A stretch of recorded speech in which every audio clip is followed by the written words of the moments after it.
सरदार उधम सिंह। दोस्तों, आज हम एक ऐसे क्रांतिकारी की बात करने जा रहे हैं जिन्हें पेशेंट असैसिन और लोन असैसिन जैसे टाइटल्स दिए गए हैं। ये वही क्रांतिकारी हैं जिन्होंने लंदन में जाकर ब्रिटिश ऑफिसर माइकल ओडवायर की हत्या की थी। नाम सरदार उधम सिंह। माइकल ओडवायर कौन थे? उधम सिंह इनकी हत्या क्यों और कैसे करते हैं, ये तो हम आपको बताएंगे ही। इसके साथ ही उधम सिंह जी के जीवन की कुछ ऐसी रोचक बातें भी जानेंगे जिसकी चर्चा अक्सर नहीं होती। समझेंगे कि कैसे उधम सिंह का जीवन सिर्फ एक इवेंट से डिफाइन नहीं किया जा सकता। तो आइए शुरू करते हैं। Birth and early life. दोस्तों, सरदार उधम सिंह का जन्म 26 दिसंबर 1899 को पंजाब के संगरूर डिस्ट्रिक्ट में सुनाम नाम के गांव में हुआ था। इनके बचपन का नाम शेर सिंह था। 1901 में बहुत छोटी सी एज में ही इनके सर से मां का साया छिन जाता है। उसके बाद इनके फादर तेहल सिंह बच्चों की बेटर एजुकेशन के लिए अमृतसर आ जाते हैं, लेकिन वहां पहुंचने के कुछ समय बाद ही 1907 में इनकी भी मृत्यु हो जाती है। इसलिए उधम सिंह और उनके बड़े भाई मुक्ता सिंह की परवरिश पुतलीगढ़ के सेंट्रल खालसा ऑर्फनेज में होने लगती है। यहां पर ही इन्हें उधम सिंह नाम दिया जाता है। मां बाप के खोने के सदमे से अभी ये उभरे भी नहीं थे कि इनके भाई भी 1917 में इनका साथ छोड़ जाते हैं। इस तरह एक ट्रैजिक बचपन जीते हुए उधम सिंह जी बड़े होते हैं। 1917 में ही ये अपनी मैट्रिक की परीक्षा भी पास करते हैं। इसके बाद एक मैनुअल लेबरर के तौर पर ये ब्रिटिश इंडियन आर्मी ज्वाइन कर लेते हैं और फर्स्ट वर्ल्ड वॉर के दौरान विदेश में जाकर सर्व करते हैं। 1919 में इंडिया वापस आने के बाद इनके रेवोल्यूशनरी करियर की शुरुआत होती है। आइए विस्तार से इनके रेवोल्यूशनरी करियर की चर्चा करते हैं। Turning into a revolutionary. दोस्तों, ऐसा माना जाता है कि उधम सिंह जी जलियांवाला बाग हत्याकांड के समय वहां मौजूद थे। उन्होंने ब्रिटिश रूल के उस घिनौने चेहरे को अपनी आंखों से देखा था। इसके पीछे अलग अलग कहानी भी हमें मिलती हैं। कुछ में कहा गया है कि उधम सिंह जी घायल होकर पूरी रात डेड बॉडीज के बीच ही पड़े रहे थे और सुबह उठकर उन्होंने वहां खून में सनी मिट्टी को अपने माथे पर लगाकर कसम खाई थी कि वो इसका बदला अंग्रेजों से जरूर लेंगे। एक अलग सोर्स में कहा गया है कि वो वहां ऑर्फनेज की तरफ से लोगों को पानी देने का काम कर रहे थे और गोल्डन टेम्पल के सरोवर में डुबकी लगाकर उन्होंने बदला लेने की प्रतिज्ञा ली। कहानी जो भी रही हो, हम ये जरूर कह सकते हैं कि जलियांवाला बाग मैसेकर का बड़ा रोल था उधम सिंह जी को एक क्रांतिकारी बनाने में। लेकिन दोस्तों, ये मान लेना भी गलत होगा कि सिर्फ इसी का बदला लेने के लिए उधम सिंह जी ने क्रांतिकारी रास्ता अपना लिया था। इसके पीछे और भी कुछ कारण थे, जैसे कि फर्स्ट वर्ल्ड वॉर के दौरान यह प्रॉमिस किया गया था कि जो भी आर्मी ज्वाइन करेगा उसे जमीन और फाइनेंशियल रिवॉर्ड्स दिए जाएंगे। उधम सिंह जी भी इन्हीं बेनिफिट्स के लिए आर्मी ज्वाइन कर लेते हैं, लेकिन 2 साल तक आर्मी में सर्व करने के बाद इनके हाथ में सिर्फ 200 रुपए ही थे। अंग्रेज अपना प्रॉमिस पूरा नहीं करते, इसलिए उधम सिंह को लगता है कि उनके साथ धोखा हुआ है। इसी दौरान गदर पार्टी के लोग पंजाब में रेवोल्यूशनरी लिटरेचर बांट रहे थे। इस तरह ब्रिटिशर्स के हाथों मिले धोखे और जलियांवाला मैसेकर पर गुस्से की वजह से उधम सिंह जी गदर रेवोल्यूशनरीज को ज्वाइन कर लेते हैं और फिर गांव-गांव जाकर पार्टी का रेवोल्यूशनरी लिटरेचर बांटने लगते हैं। अपने कैंपेन के दौरान इनका कांटेक्ट बहुत सारे रेडिकल नेशनलिस्ट से भी होता है, जैसे कि सैफुद्दीन किचलू और मास्टर मोटा सिंह। इसी बीच उधम सिंह जी युगांडा चले जाते हैं, वहां की रेलवे लाइंस पर काम करने के लिए। यहां गदर रेवोल्यूशनरीज के साथ उनके कॉन्टैक्ट्स और मैच्योर होते हैं।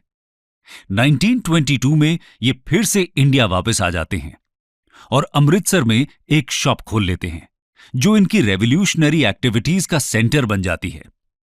इस दौरान ये मिलिटेंट बब्बर अकाली मूवमेंट के संपर्क में भी आते हैं और उनके साथ काम करते हैं।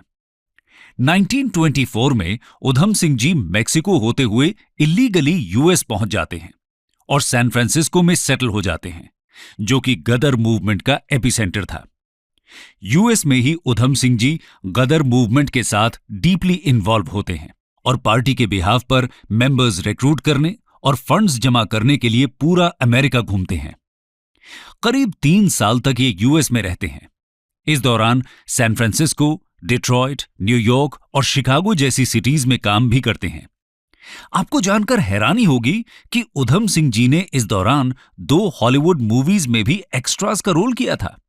मूवीज का नाम एलिफेंट बॉय और द 4 फेदर्स था। इसके अलावा Hudson Motors garage, harbour boat building company, Douglas aircraft company और फोर्ड असेंबली लाइन में भी उधम सिंह जी काम करते हैं। कहने का मतलब यह है कि उधम सिंह जी सिर्फ एक रोमांटिक रेवोल्यूशनरी ही नहीं थे, बल्कि एक माइग्रेंट वर्कर भी थे। ईस्ट अफ्रीका और फिर यूएस वो काम की तलाश में ही गए थे। ये गदर मूवमेंट के ऑफशूट के रूप में अपनी खुद की पार्टी भी लॉन्च करते हैं, जिसका नाम आजाद पार्टी था। इसके बाद ये एक अमेरिकन शिपिंग लाइन में फ्रैंक ब्राजील नाम से कारपेंटर और सीमैन की तरह एनलिस्ट हो जाते हैं और पूरा मेडिटेरेनियन रीजन और यूरोप घूमते हैं। Italy, Germany, Poland, Iran, Hong Kong, Japan, Malaysia और सिंगापुर जैसी जगह पर गदर पार्टी की ब्रांचेस के साथ कॉन्टैक्ट एस्टैब्लिश करते हैं। जुलाई 1927 में एंटी कॉलोनियल स्ट्रगल को एक्सेलरेट और रेडिकलाइज करने के लिए ये वापस इंडिया आते हैं। अपने साथ आर्म्स और गदराइट प्रोपेगेंडा भी लेकर आते हैं। लेकिन 30 अगस्त 1927 को अमृतसर में इन्हें आर्म्स एक्ट के तहत अरेस्ट कर लिया जाता है। इन्हें 5 साल की जेल हो जाती है। जेल में भी ये बाकी कैदियों को रेवोल्यूशनरी आइडियाज से ऑर्गेनाइज करने की कोशिश करते हैं। इसके लिए इन्हें कोड़े मारकर सॉलिटरी कन्फाइनमेंट में डाल दिया जाता है। अथॉरिटीज के लिए इन्हें मैनेज करना मुश्किल होता था, इसलिए इन्हें एक जेल से दूसरी जेल ट्रांसफर किया जाता था। इसी दौरान मियां वाली जेल, जो आज पंजाब पाकिस्तान में लोकेटेड है, में इनकी मुलाकात भगत सिंह से होती है। भगत सिंह यहां सॉन्डर्स की हत्या और लेजिस्लेटिव असेंबली में बॉम्ब गिराने की सजा काट रहे थे। उधम सिंह जी की जल्दी ही भगत सिंह से अच्छी दोस्ती हो जाती है। ये भगत सिंह के कैरिश्मा से इतना प्रभावित होते हैं कि इन्हें अपना गुरु बोलना शुरू कर देते हैं और अपने वॉलेट में भगत सिंह की फोटो रखने लगते हैं। 1931 में उधम सिंह जी जेल से बाहर आते हैं और इसके 2 साल बाद इंग्लैंड चले जाते हैं। वो 7 साल तक इंग्लैंड में रहते हैं, जिस दौरान Italy, Holland, Poland, Hungary, France और जर्मनी जैसे देशों की यात्रा भी करते हैं। जर्मनी से ये सोवियत यूनियन भी जाते हैं, जहां इंडिया की इंडिपेंडेंस के लिए काम कर रहे रेडिकल एक्टिविस्ट से ये कॉन्टैक्ट्स बनाते हैं। इस तरह अपने 20 साल के रेवोल्यूशनरी करियर के दौरान उधम सिंह जी 4 कॉन्टिनेंट्स और बहुत सारे देशों की यात्रा करते हैं। साथ ही अलग अलग जॉब्स भी करते रहते हैं। अपना नाम और भेष बदलने में भी ये माहिर थे। कभी इन्हें उदय सिंह कहा जाता है, तो कभी फ्रैंक ब्राजील, उदय सिंह या उधान सिंह। इनका आखिरी नाम था मोहम्मद राम सिंह आजाद। ये नाम इन्होंने कब और क्यों रखा, आइए जानते हैं। The Assassination of O'Dwyer। दोस्तों, 13 मार्च 1940 को लंदन के कैक्सटन हॉल में ईस्ट इंडिया एसोसिएशन और रॉयल सेंट्रल एशियन सोसाइटी की एक मीटिंग होती है। इस मीटिंग में Udham Singh ji British official Michael ओड्वायर को गोली मार देते हैं। माइकल ओड्वायर 1919 में जलियांवाला बाग मैसेकर के समय पंजाब के लेफ्टिनेंट गवर्नर यानी एलजी थे। कई बार लोग इन्हें जनरल रेजिनाल्ड डायर से कंफ्यूज कर जाते हैं, जिन्होंने जलियांवाला बाग में गोली चलाने का ऑर्डर दिया था। उधम सिंह जी का मानना था कि बिना एलजी की परमिशन के जनरल इतना बड़ा फैसला नहीं ले सकता था, इसलिए वो इस हत्याकांड का असली दोषी माइकल ओड्वायर को ही मानते थे। इसके अलावा माइकल ओड्वायर ने जनरल के एक्शन को जस्टिफाई भी किया था। अपनी किताब अ पेशेंट असैसिन में अनीता आनंद ने लिखा है कि ओड्वायर को लगता था कि उस समय पंजाब में 1857 जैसी क्रांति होने की संभावना थी, इसलिए वो जनरल को ऐसा एक्शन लेने के लिए कहते हैं जिससे लोगों के मन में इतना डर पैदा हो जाए कि वो क्रांति के बारे में सोच भी ना पाएं। इस तरह माइकल ओड्वायर को जलियांवाला बाग हत्याकांड का असली दोषी मानते हुए उधम सिंह जी उनसे बदला लेने का प्लान बनाते हैं। मीटिंग में वो एक किताब के अंदर पिस्टल छुपा कर ले जाते हैं और ओड्वायर को सामने से जाकर गोली मार देते हैं। ओड्वायर की मौके पर ही मृत्यु हो जाती है। इसके बाद उधम सिंह जी को अरेस्ट कर लिया जाता है। और यहां ट्रायल के दौरान वो अपना नाम मोहम्मद राम सिंह आजाद बताते हैं। ऐसा वो इंडिया के 3 मेजर रिलीजन्स की यूनिटी दिखाने के लिए करते हैं। तो क्या ओडवायर की हत्या उधम सिंह जी ने सिर्फ अपने बदले के लिए की थी? असैसिनेशन और समथिंग मोर? दोस्तों, माइकल ओडवायर की हत्या को अक्सर सिर्फ एक बदले की कार्रवाई मान लिया जाता है, लेकिन असल में ऐसा नहीं था। यह सच है कि उधम सिंह जलियांवाला बाग का बदला लेना चाहते थे, लेकिन ऐसा सिर्फ एक ब्रिटिश ऑफिशियल की हत्या करने से नहीं हो सकता था। वो चाहते तो बहुत पहले ही ओडवायर को मार भी सकते थे। फिर उन्होंने ऐसा क्यों नहीं किया? क्यों 21 साल का लंबा इंतजार किया? ऐसा इसलिए क्योंकि उधम सिंह जी सही मायनों में एक क्रांतिकारी थे, कोई हत्यारे नहीं। उनका एक्ट कोई मर्डरस एक्ट नहीं था, बल्कि वो तो इससे ब्रिटिश रूल के अगेंस्ट अपना विरोध दर्ज करना चाहते थे।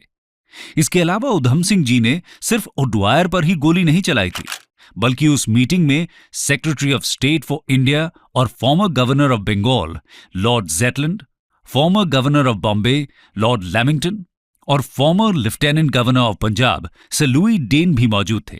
और इन सब पर भी उधम सिंह ने हमला किया था, क्योंकि ये तीनों भी ब्रिटिश एम्पायर के ही रिप्रेजेंटेटिव थे। क्रांतिकारी अक्सर सिंबॉलिक एक्शन लेते हैं अपना विरोध रजिस्टर करने के लिए, जैसा कि भगत सिंह करते हैं असेंबली में बॉम्ब फेंककर। इसी तरह उधम सिंह का यह एक्शन भी सिंबॉलिक था, एक बड़े क्रांतिकारी मकसद के लिए। इससे वो लोगों का ध्यान ब्रिटिश कॉलोनियल रूल के ईवल एक्शंस की तरफ ले जाना चाहते थे। यही वजह थी कि भगत सिंह की तरह ही ये भी अपने ट्रायल का यूज रेवोल्यूशनरी प्रोपेगेंडा को फैलाने के लिए करना चाहते थे, और इसी डर से ब्रिटिश सरकार इनका ट्रायल बहुत जल्दी खत्म करके इन्हें फांसी की सजा दे देती है। वो नहीं चाहते थे कि उधम सिंह की आइडियोलॉजी लोगों तक पहुंचे। 31 जुलाई 1940 को पेंटनविल प्रिजन में सरदार उधम सिंह जी को फांसी दे दी जाती है। इस तरह भारत माता का ये महान सपूत अपने देश के लिए कुर्बान हो जाता है। लेगेसी।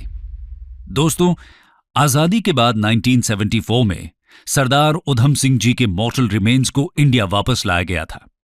इन्हें एक शहीद की तरह रिसेप्शन दिया जाता है और पंजाब में इनके नेटिव विलेज सुनाम ले जाकर इन्हें फॉर्मली क्रिमेट किया गया था।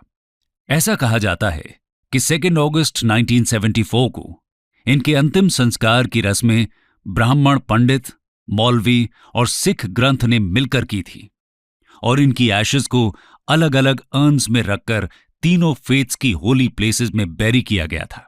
एक अर्न की एशेज को गंगा में बहा दिया गया था और एक अर्न को अमृतसर के जलियांवाला बाग में श्रद्धांजलि के रूप में रखा गया है। 2018 में जलियांवाला बाग के बाहर इनका एक स्टैच्यू भी इंस्टॉल किया गया है। उत्तराखंड में इनके नाम पर ही उधम सिंह डिस्ट्रिक्ट का नाम रखा गया है। जनवरी 2006 में पंजाब सरकार ने इनके गांव को ऑफिशियली रीनेम किया था सुनाम उधम सिंह वाला में।